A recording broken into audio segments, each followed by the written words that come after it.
Você conhece alguma criança que entende tudo, compreende tudo que você fala, se esforça, tenta se comunicar oralmente, mas não consegue articular os sons com clareza? Isso pode ser um quadro de apraxia de fala na infância. Quer saber um pouquinho mais sobre esse diagnóstico fonoaudiológico? Então vem comigo que nesse vídeo a gente vai conversar sobre isso.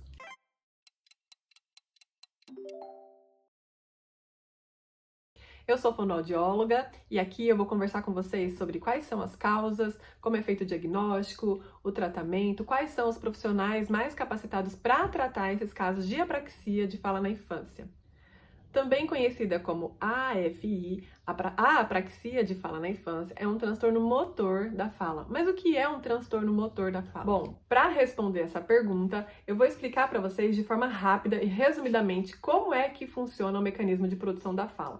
Não sei se você já parou para pensar sobre isso, mas desde que a criança nasce até a idade que ela começa a falar as primeiras palavrinhas, que é ali por volta de 1 ano, ela ficou ouvindo muita coisa. Ela ficou recebendo estímulo, observando as pessoas conversarem, ela ficou recebendo informação, tá? Então tem mais ou menos o prazo de 1 ano, mais o período que ela estava na barriga, que a audição já estava formada, né? É um dos primeiros sentidos a serem formados. Então a criança fica muito tempo ouvindo, recebendo estímulo, para depois começar a falar. Então, esse primeiro processo, que é o processo de ouvir, né? A criança está aprendendo antes de começar a pôr em prática, a gente chama de entrada. Para que isso aconteça, é necessário que as vias auditivas estejam íntegras, que esteja tudo bem com a audição da criança, para ela receber esse estímulo de forma adequada. Bom, o segundo passo. Depois de entrar, depois de ouvir bastante, a criança, o cérebro da criança vai analisar essas informações, relacionar aquilo que ela ouviu com o que ela está vendo, né? E o cérebro processa essas informações, né? De forma com que tudo isso faça sentido. E aí depois, após esse processamento, né? Todo esse trabalho que acontece não é algo simples, tá, gente? Eu tô falando de forma muito simplificada. Então, depois desse processamento, o cérebro envia comandos específicos para os músculos da fala executarem, né? E esses movimentos precisos, alinhados ali, movimento da prega vocal para produzir o som, junto com a elevação da língua, a posição da bochecha, enfim, a expressão facial, tem todo um contexto, são muitos movimentos. Aí sim a palavra vai ser pronunciada, né? A sílaba, o sonzinho vai ser emitido. A esse processo a gente chama saída. Então, só aqui a gente já tem 3 processos: a entrada, o processamento e a saída. Mas o que acontece com a criança que tem apraxia da fala? O problema está no planejamento, né? O cérebro falha na hora de planejar esse movimento. Então, a criança compreende tudo, a entrada dela está ok, ela entende tudo o que você falou, ela passou esse tempo todo escutando, né, na barriga, o tempo de infância, aprendendo.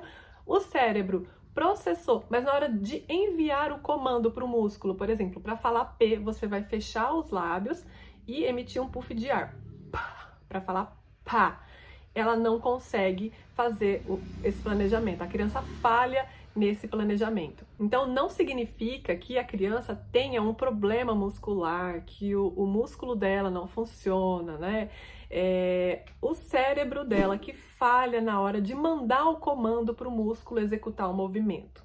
Então, a criança, ela compreende muito bem, ela está ciente do que ela quer falar, mas na hora que ela vai colocar em prática essa palavra, esse som que ela deseja pronunciar, ela não consegue. E aí, por isso, a fala dela fica tão difícil de entender, não tem muita clareza, os movimentos são difíceis de executar e a gente acaba achando muitas vezes que a criança não está entendendo, que ela não está conseguindo se comunicar, não está conseguindo nos entender quando a gente fala para ela, repete, papai, né? Tão simples, e ela vai tentar falar papai e sai um outro som, muitas vezes até o som das vogais, né? Que é uma característica da apraxia, saem distorcidos para quem tem essa dificuldade, né? Então, um simples biquinho para falar o pode ser muito difícil para crianças com apraxia de fala na infância. E quanto maior for a palavra, quanto maior for a frase, mais difícil será para essa criança.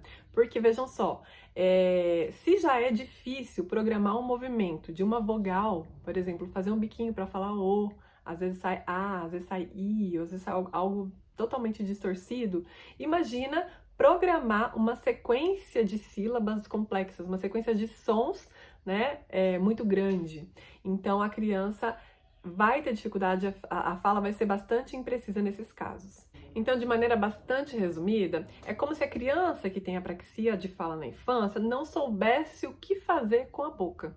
Ela não consegue planejar os movimentos certos, na sequência certa e no tempo certo, para que a palavra seja completamente compreendida. Segundo a Associação Americana de Fonoaudiologia, o termo apraxia de fala na infância refere-se a um transtorno neurológico que afeta a programação e o planejamento da sequência de movimentos que são necessários para a produção dos sons da fala. Isso tudo com ausência de problemas neuromusculares, ou seja, a criança não tem alteração de tônus e não tem alteração de reflexos, por exemplo.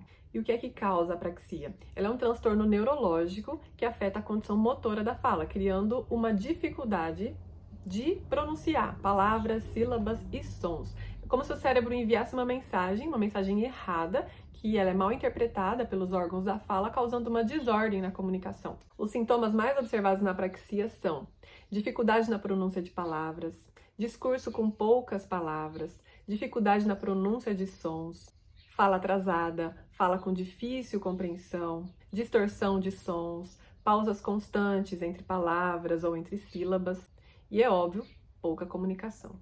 O diagnóstico pode ser realizado por um fonoaudiólogo juntamente com um neuropediatra e o tratamento é feito por um fonoaudiólogo especializado que irá elaborar um plano de tratamento individualizado, específico para cada caso, para cada paciente. Nesse vídeo, eu não tenho a intenção de esgotar todo o assunto sobre esse tema, até porque é um assunto bem complexo. A minha intenção aqui é te explicar quais são as causas, o que é, e te orientar a buscar um profissional especializado e capacitado para investigar e tratar qualquer caso de alteração na fala da sua criança.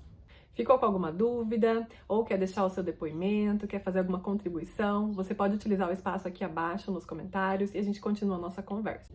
E antes de sair, não esqueça de deixar a sua curtida para ajudar o canal a crescer. Um beijo, até a próxima!